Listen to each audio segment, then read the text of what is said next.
right. Well, welcome. Terrence is a wonderful speaker. He has spoken before. He has a lot of great information to share with us, okay? He is a career counselor at the Ayers Group up in North Jersey. If you get a chance to visit him, that would be awesome for you and your career. So definitely check him out in that respect, okay? He is an executive career transition consultant. He coaches executives and professionals that are in career transitions. This is a great timely topic, targeted career reinvention. A lot of us know we don't want to go back to our old job, but we have no idea what we want to do today moving forward. So Terry's going to give you some hints on how you can figure that out. He has been with the Ayers Group since 2009. That's a really long time. Oh, yeah. You know, I like, wow, 2009. It's like kind of, well, I'm sorry, Terrence, you're getting old. I am. I turned 66 this year.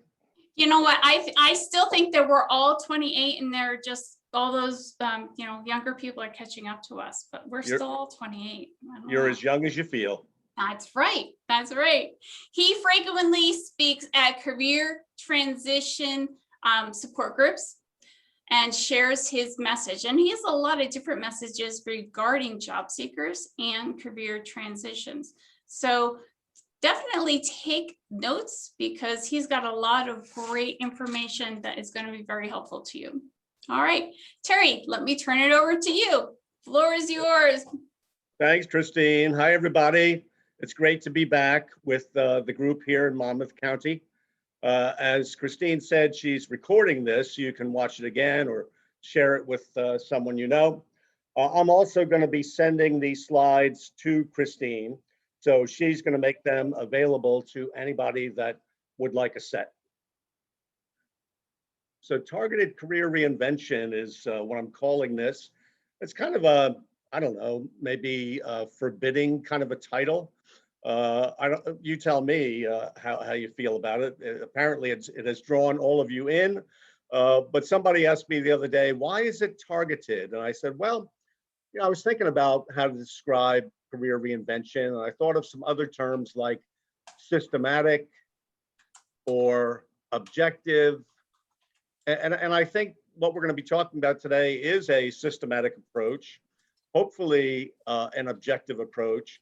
But I finally settled on targeted because I really have found over the years with Ayers, as well as my years in career ministry and my HR career earlier in my career, that the more targeted we are, meaning intentional, we're intentional about what it is that we're going after, the more successful we are likely to be. So anyhow, that's the reason for that particular word. You'll see as we go along what that means. I read an article not too long ago. I think the article came out in 2018. And I guess I'm running a risk quoting something from 2018 because the world had changed dramatically last year, didn't it?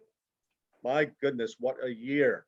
Thank goodness all of us here on this Zoom today made it through. So I applaud you for making it through and of course for coming here today to be in this session. The author, who is a futurist, and I can provide the link to Christine afterwards if you want to read the article. He said something that was right on the same wavelength that I'm on in putting this presentation together. And he said, the art, notice the art of reinvention will be the most critical skill of this century. I don't know if that's exaggerated or a little bit of hyperbole, but that's kind of where I'm coming from in this talk. And I encourage you to put that in your pipe and smoke it, as my dad used to say. He was a big pipe smoker.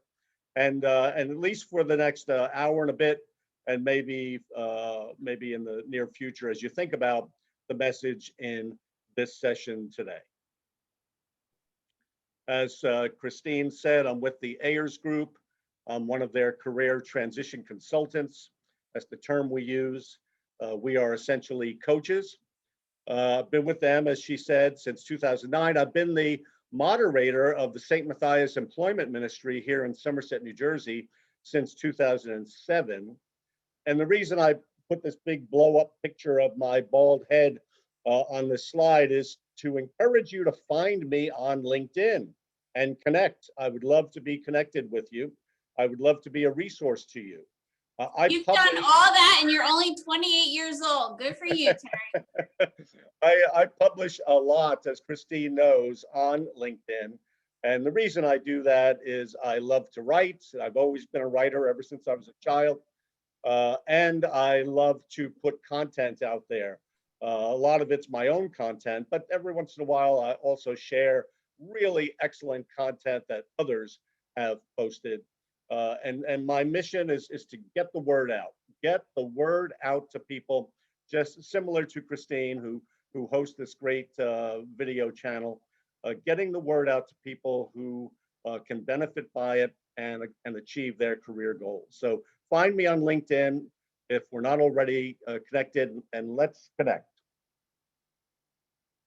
One of the things I posted on LinkedIn just earlier this year is an article called The 4 Ds of Reinvention. This is what it looks like. And I'm now going to try to put the link into chat. Hey, there it is, everybody. It's in your chat box. There's the link if you want to look that up and read it later. This article was part of my thought process in creating this presentation. The 4 Ds of Reinvention are actually the core of this presentation. So we'll get to the 4 Ds momentarily. And I was inspired by a few people, real people. One of my inspirations is my brother George. That's him there in the picture. My brother George is Mr. Brookside, and Mr. Brookside is the name of his small company in Rahway, New Jersey, and he delivers fresh produce to restaurants in Union County and surrounding areas. When the pandemic hit us last year in March of 2020, his business went down the toilet overnight. Restaurants closed left and right, and they basically said, George, we're closed. We don't have a need for you. And his daughters, one of whom is incredibly savvy on social media, her name is Bridget, and she is a yoga teacher based out of Rumson, I think. The daughters came to him and said, Dad, you have to reinvent. You got to reinvent, Dad. And he was open to their input. And what he did was he immediately transformed his produce business from one that served businesses, restaurants, to one that served residential customers like you and me. And his business went through the roof. And he had business all year long because people didn't want to go to supermarkets because they were afraid of the virus, but they were happy to have a box of fresh produce delivered to their doorstep via contactless delivery. And that business carried him and his family through last year, even into the very beginning of this year. Now things are turning around. His restaurants are opening back up again. And it looks like he's going to now pivot again back to his original mission of delivering produce to restaurants. So I saw him the other day for a family party, and I said, George, should I stop ordering my box? And he said, no, we're going to continue the residential business for a while, although it is starting to diminish, he said. So any of you that are a hybrid thing, Terry, is he like kind of doing the contactless as well, or like kind of going back into, or is he reinventing himself again? Yeah, he's going back now to the original business model, which was delivering produce to restaurants. But there's still customers out there from last year, residential customers that want their box. And so he's going to continue that on the side as long as Mhm. there is a market demand for it. Although he said it is diminishing. Yes. So Thank anyway, you. George, yeah, no, you bet. And Christine and anybody here on the Zoom today, I am definitely open to questions at any point along the way. And then, of course, at the end, we'll have a period of any additional questions. So feel free. And you can also put questions into chat. And Christine's going to be monitoring chat. And if she sees any, she'll interrupt me with those questions. Right, Christine? Absolutely, absolutely. Please put your questions in chat because Terry is awesome for answering them. So George was one of my inspirations. Another inspiration is my friend Donna Colson. Christine, do you know Donna? Yes, I do. Yes, I do. Yeah, Donna used to be based here in New Jersey before she relocated to North Carolina. And Donna, I believe, was based in your neck of the woods down in Monmouth County Yes. somewhere, Yes, maybe she was. Red Bank or somewhere like that. Mhm. And Donna was at that time a very active career coach and leadership development trainer. And she and I went way back. She was a good friend of mine. And when the Great Recession struck in 2008, Donna became a pro bono speaker, getting out to job search support groups to spread the message of career reinvention. And I had her speak to the St. Matthias Employment Ministry in late 2009, early 2010. And she actually did a talk called Reinventing Yourself. I don't have slides from that talk, unfortunately, but I do have her handout. She gave a one-page handout. My apologies for putting up a Word document on a PowerPoint presentation. It's not my intention to go through this, but I just wanted to point to a couple of Donna's points that I'm going to carry forward in my presentation. I'm going to interrupt you for 1 second. Don't forget, everyone, those of you on the call, if you would like to print out this screen of this Word document, don't forget, right now. upper right-hand corner, print screen, and it's in your mouse like magic. Right-click your mouse onto Word, and it's right there, which is awesome. That's right. That's right. You can grab it right this second. You don't have to wait. But you know, remember that you'll be getting all of this because I've incorporated it into my PowerPoint. But Donna, as a very savvy HR person and a career coach, she had some really excellent points. Remember, this is 2010, right? So, you know, 10 years ago now? 11 years ago? But her number one point is know what's needed. Your job was eliminated. So you need to be, as she said, a trend tracker. What's needed in the marketplace? Number two, know how you stand out. So really figure out what's unique about you. We nowadays, Christine and me and her other speakers, we talked today about discovering your unique value proposition, identifying your brand and communicating your brand message. So Donna wasn't using those terms at that time, but that was the same idea. Her third point, know how to be of value, but in a different way. So again, it's this reinvention concept. You know, my brother George was very good at delivering produce. He pivoted from restaurants to people at their homes, right? So can you pivot? Can you do what you do and be of value and service, but in a different way? It could be a slightly different way, or it could be a very different way. You know, it really, that's kind of the territory that we're in today for this talk. The career change you might make might be very small, but meaningful, but significant, or it might be much, much bigger. And then her fifth point, know whether or not a complete career changeover is right for you. So that's a really great statement right there. And that's what we'll be thinking about as we go through the 4 Ds, because the 4 Ds are geared right to that point number 5. How do you know that? How do you figure out whether a complete career changeover is right for you or not? So anyway, there's a lot of good stuff here. You'll be getting Donna's was it 7 points plus a little paragraph at the bottom, which captured in a single page a really great talk that she gave in those days. Christine, do you ever hear from Donna anymore?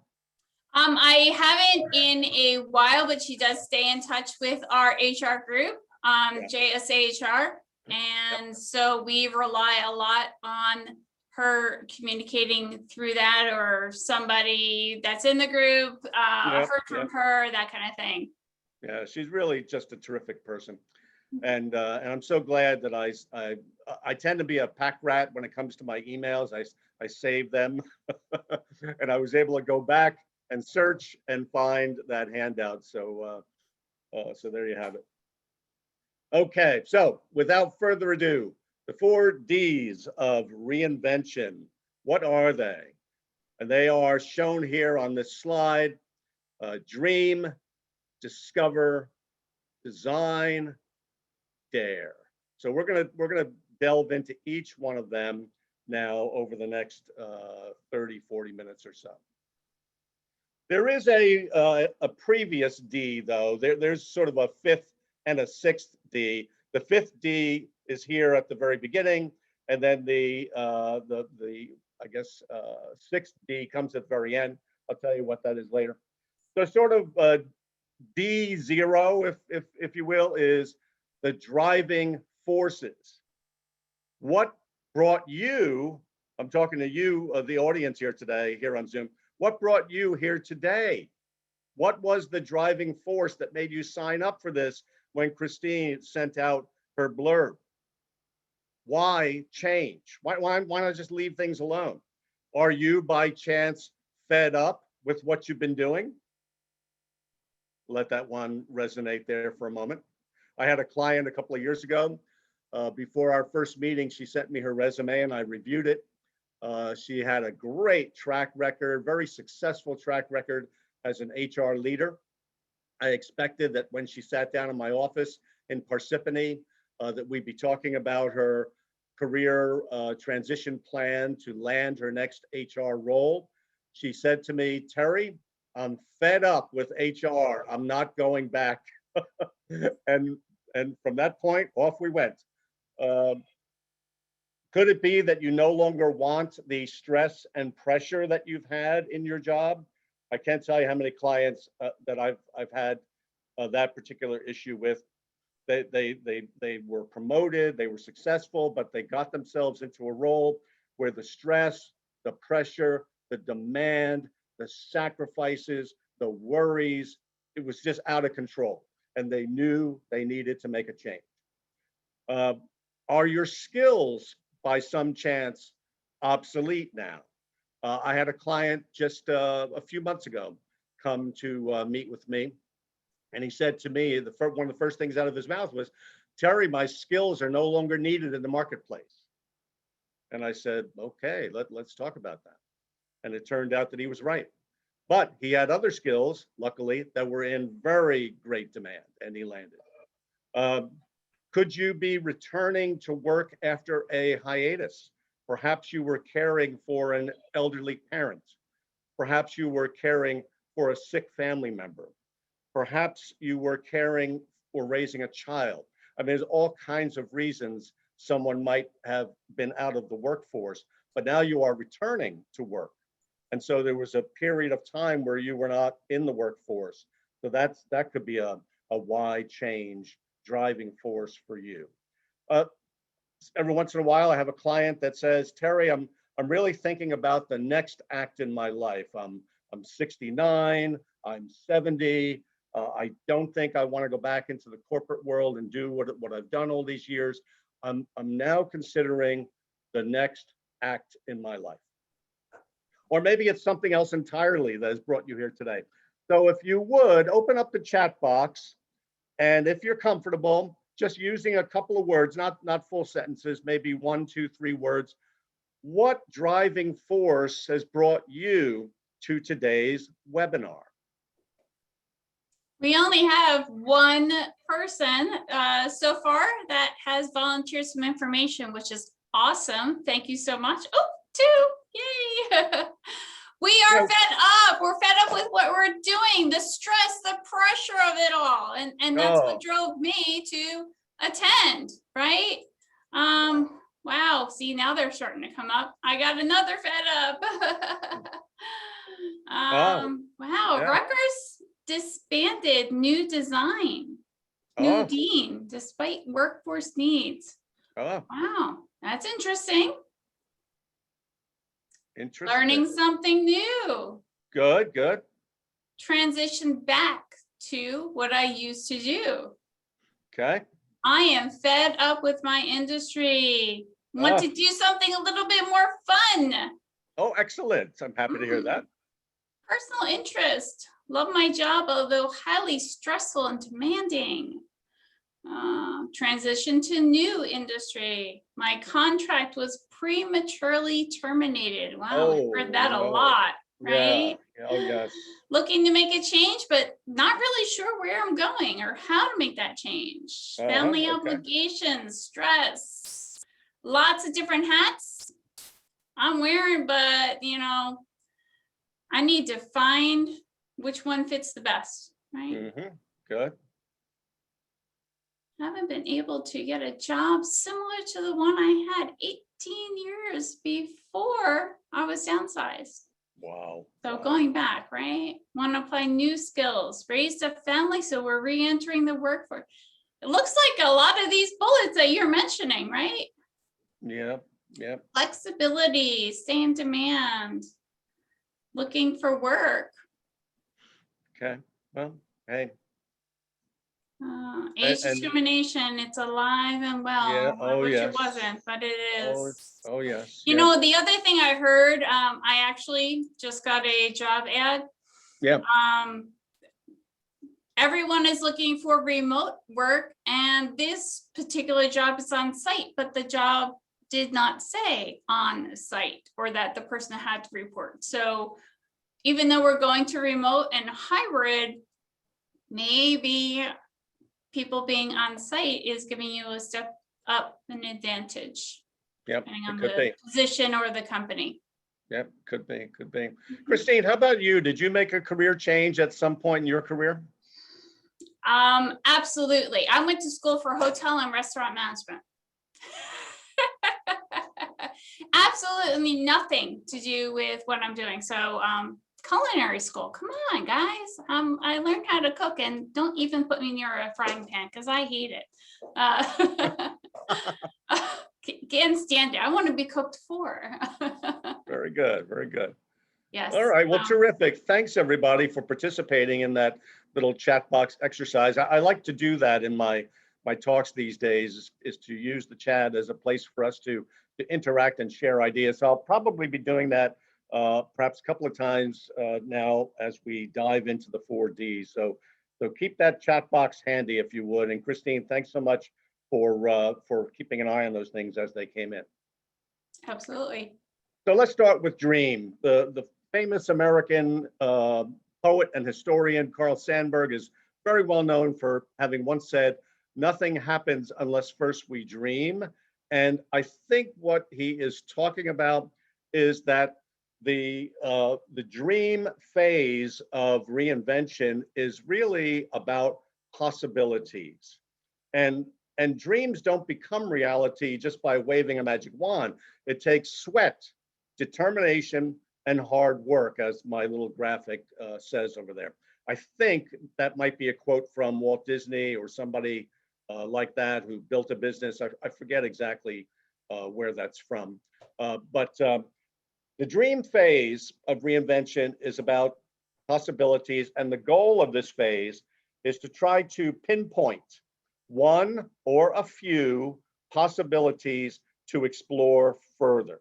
So this is a phase for a lot of soul searching and asking yourself some pretty deep questions that you don't want to rush through. You want to take your time. If any of you like to write, this is a great phase for journaling. I'm a writer. I love to journal. I've been journaling for decades.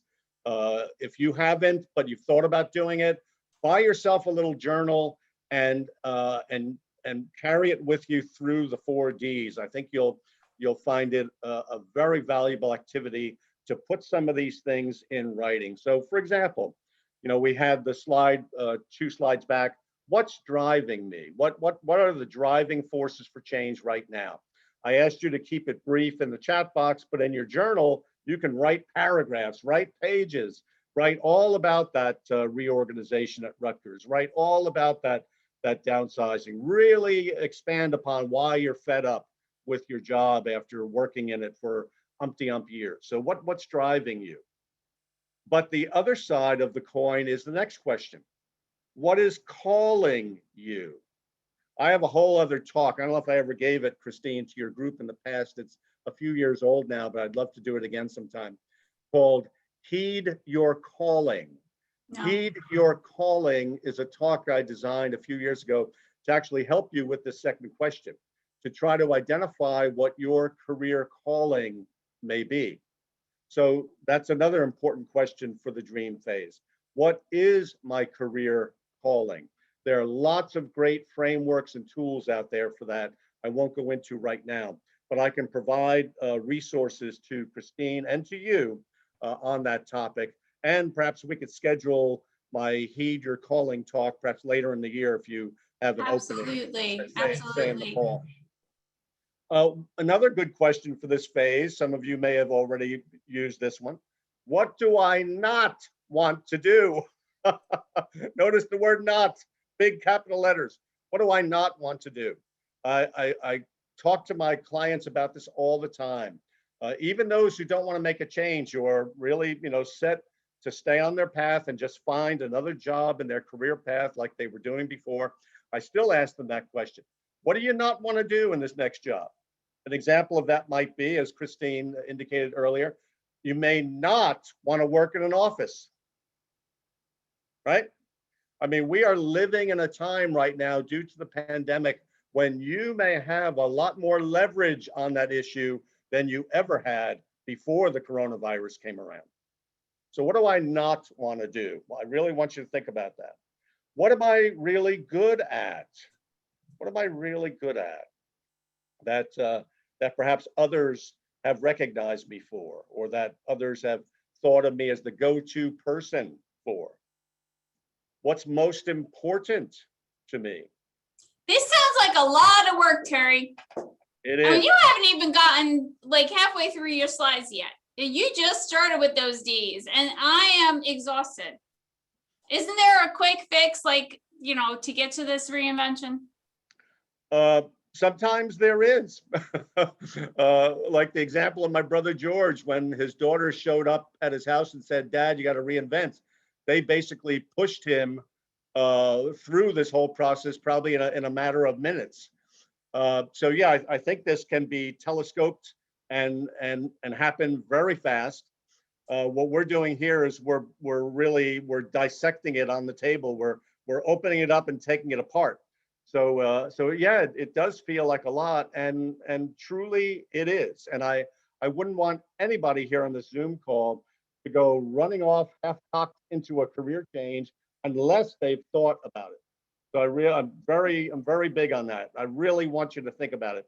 I agree, Terry. I think it goes back to what we were talking about right before when we started, that we're looking for that bird to land in our lap that's blue with purple spots and green wings. And that's probably not going to happen. And we might need to go through all these questions, but maybe some faster than others. That's right. That's right. And we all, we're all going to go through this process in our own way, right? Mm-hmm. I put the 4 Ds together. The next person might do the 3 L's, right. or the 5 Ps or whatever. And I encourage you, come up with your own process and then post it on LinkedIn and share it with others. And I would love to see it, because I'm a big proponent of create your own process, create your own model, and then use it and then give it away, share it with other people. Agreed. A good friend of mine is a consultant. He's American, but he's based out of Europe and has been there for a number of years. And he's an inspiration to me because he loves to use questions too. His name is John Shearer. And these questions of John's, I think, are good. And I'm really just giving John a hat tip here. Let me get my boxes out of the way so I can actually see what they are. What calls out to you from the world? That's kind of a market need question. What is needed that exists out there that grabs you? I love this, and won't let you go. So what I love about that, this is John's genius when it comes to asking questions. Things that what grabs you and won't let you go. That's a need that is touching you deeply inside somehow. And then what situations in life are you perfectly designed to address? John has a book out there he published a few years ago. I think it's called The 5 Questions That Change Everything. I think that's the title. If you look that up on Amazon, you may find it. The 5 Questions That Change Everything. Really, really smart guy and very nice man. So the dream phase is a phase of this process for some deep conversations. So what I'm talking about is what you see in the picture. And the beautiful thing about Monmouth County, New Jersey, is it is right by the shore. And so I would encourage you, go grab a friend and go find a rock or a bench or a piece of the shore and have a good conversation with somebody you trust, whose input you value, a friend, a colleague, a mentor, a coach. It could be Christine. It could be Mark Strano, who I see on the call here today. It could be somebody else that would be a good listener, would really just be there for you and let you kind of find your own way to where it is that you're trying to get to. Remember, the dream phase is for identifying possibilities, possible career paths that you may want to look at. Because there's something driving you to want to make a change, this is probably a great time to review life choices that you've made that have affected the career path that you've been on. For example, paths you considered but decided not to take. So Christine, I guess you never went into hotel management. I did, and I hated it. Oh, okay, all right. Oh, yeah, so reinvention, I think I'm a serial reinventor. I think that's what you call it. All right, so maybe it was a path you did take and you decided not to for whatever reason.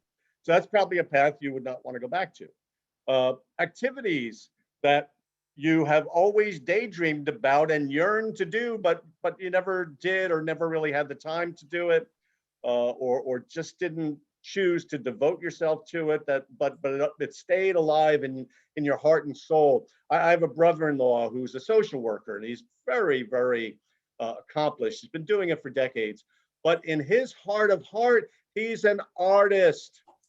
He's an artist. He's a watercolorist. Right here in my living room where I'm sitting, I have one of his paintings right there opposite me, and I have one right behind me.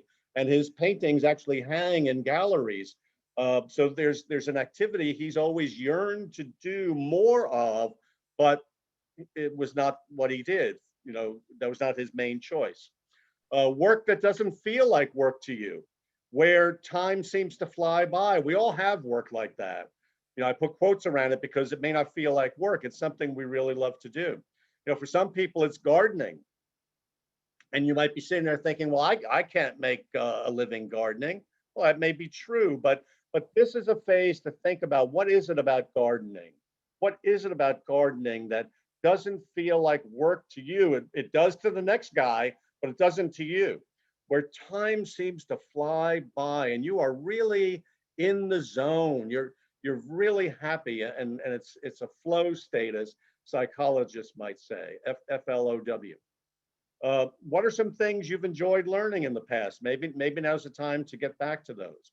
What are some results that others really praised you for, and maybe you just let it roll off, but and to you it was no biggie, but maybe it was a biggie.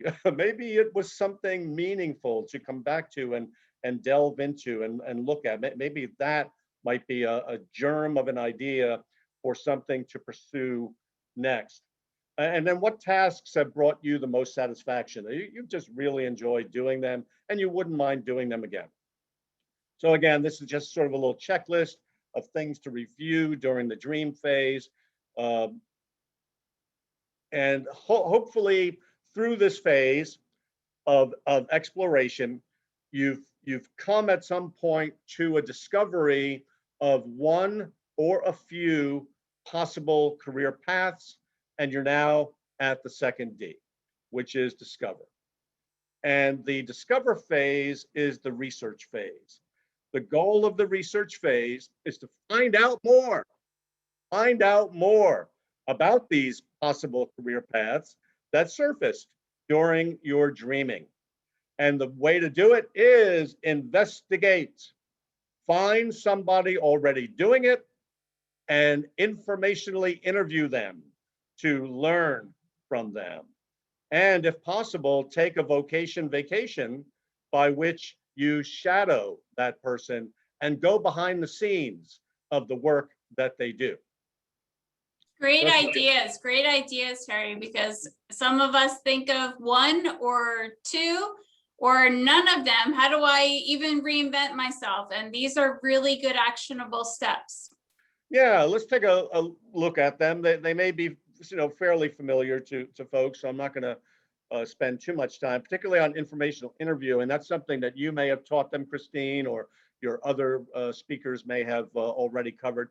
But the idea is find somebody doing what you want to do, ask for some of their time, prepare your questions so that you're going to use the time very effectively.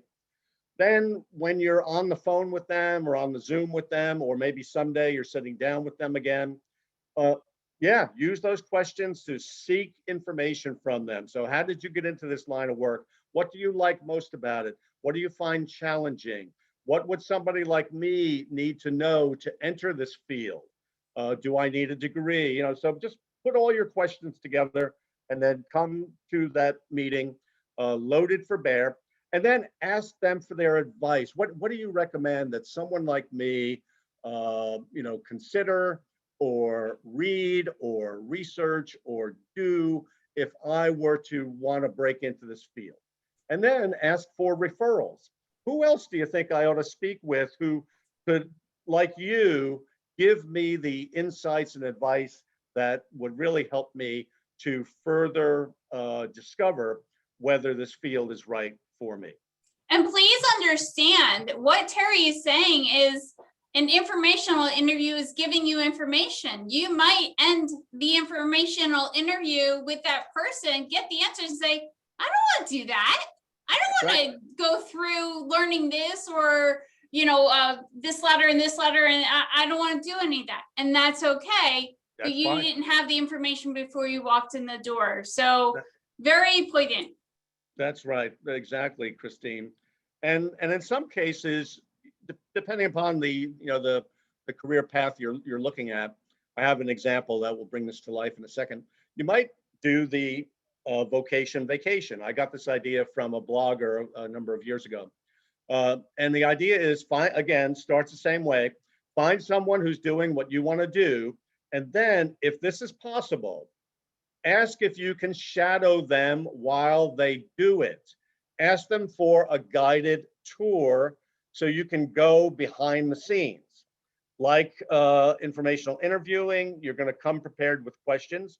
You're going to ask those questions. You're going to take notes, and you're going to, again, ask for advice, ask for referral, thank them, obviously.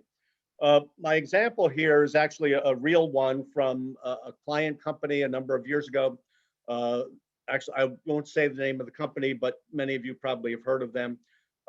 They had a big shutdown where they shut down a major facility in central New Jersey.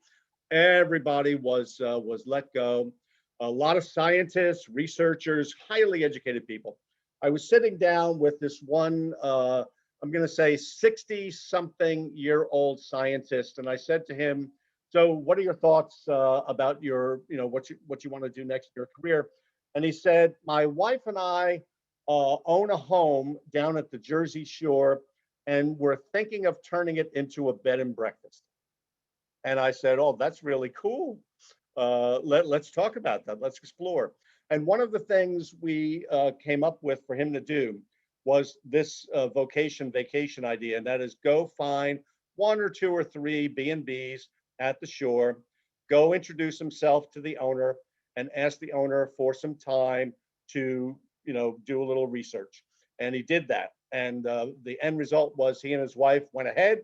They opened their B&B, and although I don't know if they're still in business, they were very happily in business as bed and breakfast owner operators at the Jersey Shore.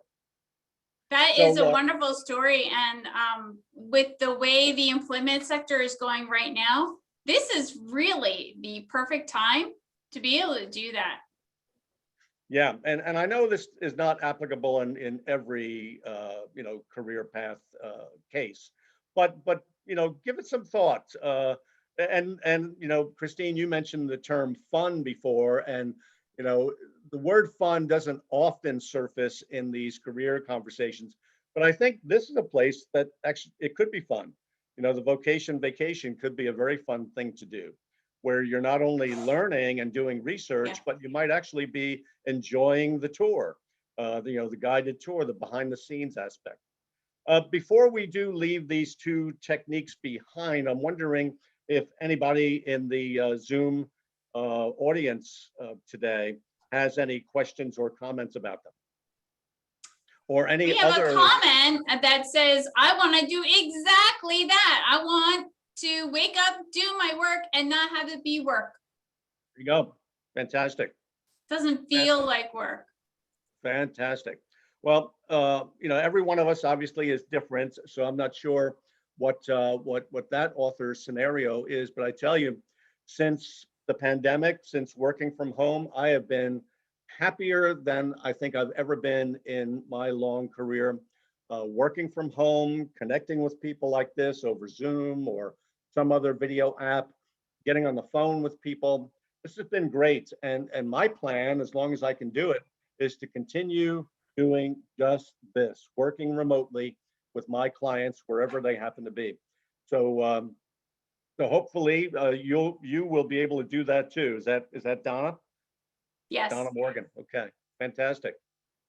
So before leaving the second D of Discover, just wanted to say that, in doing the informational interviewing, in doing the behind the scenes tours, in doing other research, you are essentially assessing the career change gap. What does that mean? That's actually something that Donna Colson mentioned in her talk back in 2010. When you look at her one-page handout up close and bigger, you'll see that she says that the bigger the career change you're thinking about making, the more you may need new skills, new network contacts, new experiences. So that's the career change gap. And the question is, do your skills carry over to the role or field of your dreams? If they do carry over, great. That's probably a very small career change gap. If there's a bigger gap and you don't really have the skills or the education or the background, but you feel called in some way, then there may be a much bigger gap. You may need new skills, and the role or field may be very different from where you were before. If that's the case, you're going to have to factor that in to the next D, and that's the design phase. The design phase is, as that word suggests, this is planning. The planning phase is laying out your action plan. Literally, how are you going to get from where you are now to where you want to be? And how long is it going to take? And how much will it cost? And how much sacrifice are you willing to make? If it's a small career change gap, it may not involve much cost at all. If it's a bigger career change gap, it may involve quite a bit of work and time. And you may want to, a colleague of mine said this to me the other day, you may want to stay in your current career and work on this as a longer term project, but which I think is a very sound comment. But the idea is really lay it out. Put your objectives in writing. Put your timetable down. Make sure it's realistic. Lay out the resources you're going to need. And under resources, that's time, that's learning, that's people, people that you'll need to reach out to. And also, and very important, identify your anticipated obstacles. The more you can do that, the more realistic this plan will be. And then consult with others for their realistic input, for their expertise, and for their support. Assemble the team. Don't do this alone. Assemble the team that will support you. That team could be one other person, and then you're a team of two, or it could be a couple of people and you're a team of three, maybe a team of four. But the idea is to create a plan, be as specific as you can about it. Think of this as a business plan for the new you incorporated, and really lay it out and get feedback on it, and really encourage your closest associates to be brutal with you, be honest, be realistic, and that will really help you to be successful. The more input, the more feedback that you can get at the design phase. Any comments, questions? I got very quiet crickets in my chat box going on here, but Terry's bringing up a lot of really great points and breaking everything down step by step by step. So we do discuss this on a larger picture, but everything that he's talking about is breaking it down. So hopefully that will help you create your plan as well to get to the end goal. I had a client a few years ago. I think I mentioned her earlier. The HR person who was fed up and didn't want to go back to HR. So I said to her, let's call her Nancy. I said, so Nancy, what do you want to do? And she said, I want to go into executive level event planning, where I work for an executive team and I help them with their meetings, their conferences, their travel, their trade shows, all of that kind of thing. And I said, really? And so we talked about that, and over a couple of meetings, we really looked at the career change gap that she had. It was a pretty big gap, but she really wanted to go ahead with it. And so we went into this design phase and we laid out the plan. And a big part of her plan was going out there and testing the marketplace to find out, is there really such a role? Is there really such a job? Does the market really need it?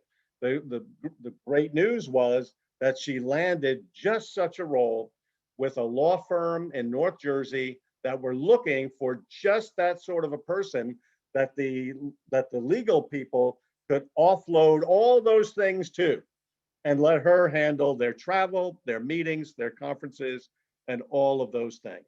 And so she very happily landed with them. How does this go to age discrimination? Because I know that a lot of our clients that are on this call, or even we're not able to make this call right this second, are concerned about age discrimination. And I'm sure that you deal with that very often, Terry. Yeah, it's very real, unfortunately, and it's not just folks like myself who are over 45 years old. It could also be age discrimination against people coming out of college on the other end of the scale as well, who may be looked at as assets that can be paid the lowest salary possible. Or in the case of internships, not paid anything at all. So there's all kinds of aspects to age discrimination. What I would encourage you to do, everybody listening to this presentation today, is recognize the reality of age discrimination, but sidestep it and don't let it get you down. Focus on what you have to offer. The market is filled with needs, and you can position yourself to be the solution to those needs in your particular area of expertise. I would really focus on that. Try not to focus on the age thing. We are what we are. I'm very open about it myself. I mentioned earlier, I'm 66 years old. I feel inside like I'm still that 28-year-old that Christine likes to talk about. There's still gas in the tank, as they say, and I'm looking forward to several more years before I retire of this engaging, exciting work. So the fourth B is one that sometimes catches people a little bit by surprise, but really it's because sometimes we get to this point in thinking about making a change and we back away. We back away because we get afraid. We're afraid of making the leap, afraid of taking the risk to jump from what we've known, the old familiar that we're comfortable with, out into the unknown. And so I decided to go with dare as the fourth D, to dare to change, to dare to make the leap. And so this phase is about courage. It's about overcoming the fear around taking the leap and not letting the fear factor stop you. So how do you reduce the risk? How do you design in a safety net? So let's open up the chat boxes and let's do another sharing. Some of you on the call may actually be at this phase. I don't know. There's a bunch of you here today. Some of you your feet may be right on the precipice of daring to make a change. Others of you may not be at this point yet, but that's okay. I'd like to hear from you too. What is it that we could do at this phase of the process to reduce the fear factor and go ahead and make that leap? We have somebody that had stated in the chat box that you should be cautious to not let the anticipated obstacles inflate to the point that they kill that dream, whatever dream that you do have. It might happen. So I know that is a that's good. Wonderful feedback. Absolutely. That's a very, very good comment. Anybody else? Yeah, let's keep going. Let's keep sharing. Anybody else? What could you do? Oh, look at that, Sam. There is risk in doing nothing. You're absolutely right about that. And if we don't take that risk and dare, then nothing is going to happen. What else? Find a champion who continues to encourage you. Oh, nice. I like that. We all have self-doubt. We all have those negative words that we tell ourselves day in and day out, multiple times a day, especially women. No offense, Terry. We're very, very down on ourselves, but we never tell our best friend or our sibling those same negative thoughts. So it's good to have somebody reinforcing that positive, just like Lisa said. That's awesome. Absolutely. Yes. I see Mike Zhu has said, don't think too much. That's a good one, Mike. I think sometimes we do overanalyze, right? We overanalyze and then we can have analysis paralysis set in. Absolutely. Been there, done that. Okay. We all take showers the same way. We all put on our pants the same way. So if you think that somebody is not equal to you or you're putting them on a pedestal, they're the same person as you. They're the same human being breathing the same air, and they have the same self-doubts as you.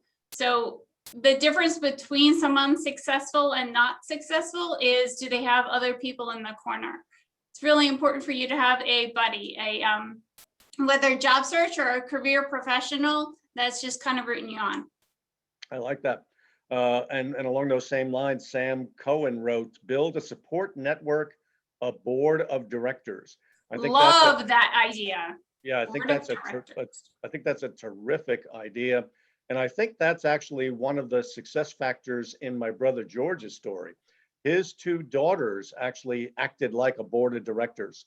They basically sat him down. They said, George, you got to make a change. Well, they probably said, Dad, you got to make a change. We're Uh, I, too close to us and our career, and it's very hard for us to write a resume. It's very hard for us to interview and ask yeah. the right questions, but people around us see stuff that we don't. So it's really good, just like Sam said, to have that board of directors and that you trust giving you feedback and input. Yes, and I see a couple of folks, Rob and Ann, have talked about volunteering. You know, that triggers for me a memory of the story I told earlier about Nancy, the HR person who was fed up with HR. One of the things that she did as part of her, going out into the marketplace to test it was that she went ahead and volunteered for a community food bank organization in North Jersey. And she said to the folks there, she said, I have a very strong background in HR and in management, and I'd like to volunteer and help out here at the food bank. They were more than happy to have her. And she worked her way into a role there, volunteer role, helping them to coordinate their meetings, events, and conferences. And they loved her. She loved it. And that's what actually led to the introduction to the law firm that she landed in. So Terry, we have somebody in the chat, and they've donated a lot of hours writing a lot of information for volunteer organizations, and yet can't land a paid job. Lots of volunteer jobs and positions and things to do on the volunteer basis, but just can't get in to get a job. What do they do? I would trust in it. I would trust. Is it Carolyn? I'm looking at the chat. Yes.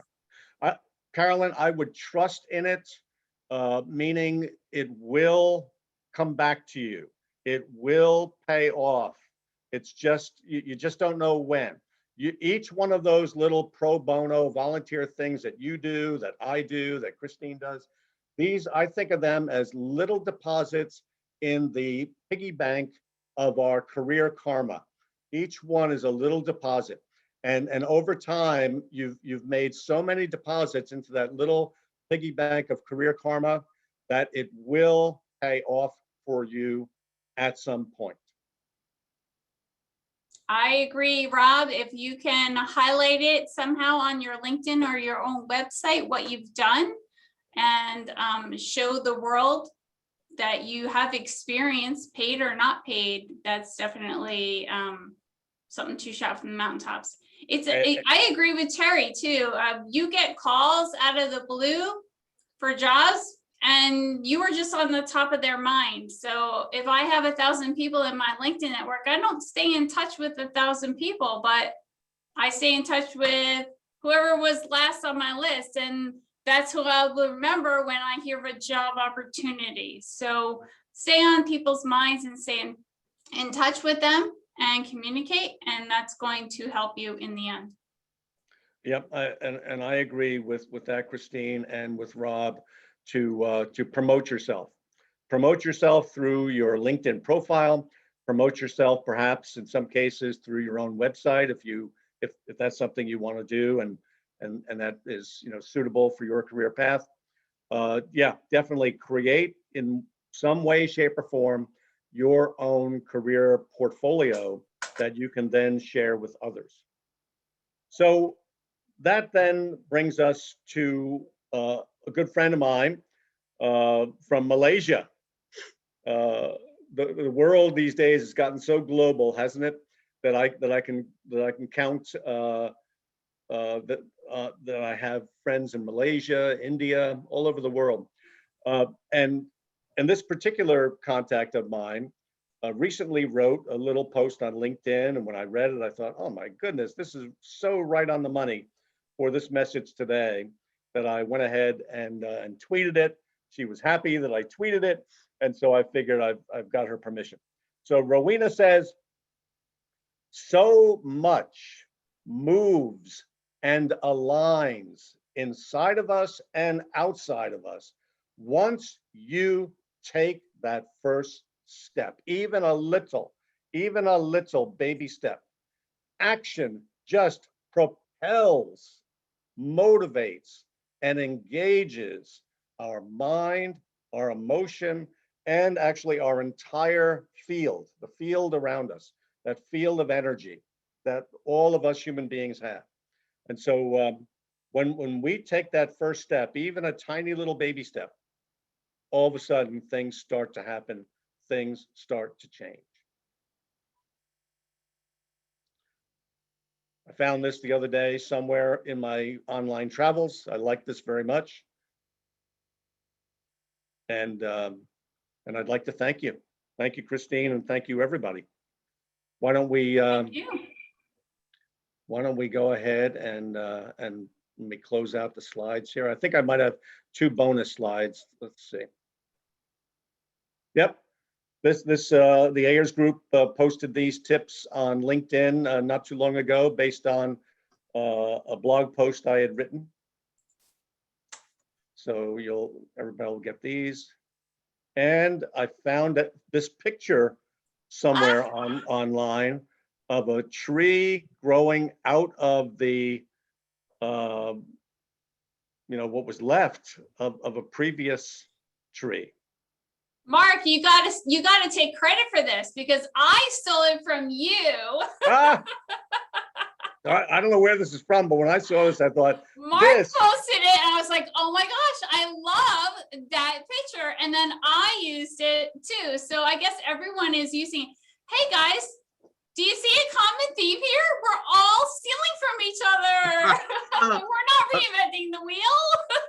That's right. We're all influencing each other in such positive, beautiful ways. So absolutely.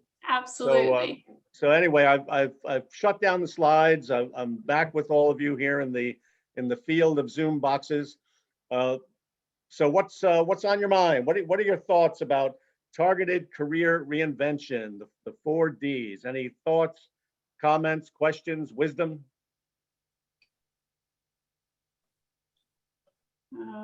Let's see. I've been out of the work field for 10 plus years, so I don't know really where to start. Well, you've come to the right place and coming to Christine Dykman's group here at Monmouth County. Become a regular here. There's so much great sharing, information, and wisdom right here in this group. So I've applied to jobs at a third ending salary, but cannot even get interviews. 4 jobs at 1/3 ending salary. Can't even get interviews. Yep. What do you have to say to that? Applying to jobs is 1/2 of the process. A lot of people don't know that. They stop there and they think, hey, what's going on? I applied, nothing's happening. They don't realize there's actually another 1/2 of the process. And the other 1/2 of the process is reaching out to your network and letting them know what you're looking for, the target companies you're applying to or thinking about, the roles you are looking at that you want to land in, and activating your network to help you. Don't just apply. Nothing's Why do gonna happen. employers only want a 25? Oh, I'm sorry. Everyone's frozen. Okay. Why do employers only want a 25-year-old with 25 years of experience? Good question. And good luck finding that. Lots of great comments are coming in here, I see. I think that's beyond their purple squirrel or unicorn or however you're stating it. Yep, really. Yeah, the bluebirds and the purple squirrels that we wish existed, they don't for the most part. What does exist, however, maybe this will be a good place for me to end on, and I'll hand it back to you, Christine, and I'll leave you all. And that is that there are angels. There are angels. I'm looking at one right next to me in the box to my left. That's Christine Dykman. There are angels. There's Mark Strano over there to the side of my field. Here's another angel. There are other angels right here. I'm not going to embarrass anybody else. I'll stop there. But there are angels. You yourself might be the answer to somebody's prayers. Write that down, folks. You yourself might be the answer to somebody's prayers. be the career And transition. you never know who that will be. That's right. Absolutely. Be that career transition. Terry, you said there was a seventh D. Oh, Do you have a seventh D? Yeah, I didn't do a slide on it. The sixth D, right? Yeah. So if driving forces is kind of that the pre D before the four, and then you've got dream, discover, design, dare. Then the only other D out there that I could think of, and I'll have to build a slide for it, is do it. And that's my final word for today. It's been great, everybody. All the best. Thank you, Christine. All right. Never give up. Thank you so much. That's right. What everyone is saying. Thank you. That's right. Do not give up. You need the Nike t-shirt. Just do it. Do it. That's what he's saying. Just do it. Just do it. Thanks, everyone. I appreciate the time that you spent today with us instead of somewhere else. So that was really nice of you. I will be in touch with you hopefully today with the link to our presentation, as well as the slides and the handouts. Remember the Word document. All right. And I will be in touch. I'll also give you the link to sign up for our next speaker. So thank you so much. Have a wonderful day. Enjoy the sun. I'm kind of jealous, just a little, of you guys. All right. Thank you. Take care. Thank you. Have a great afternoon.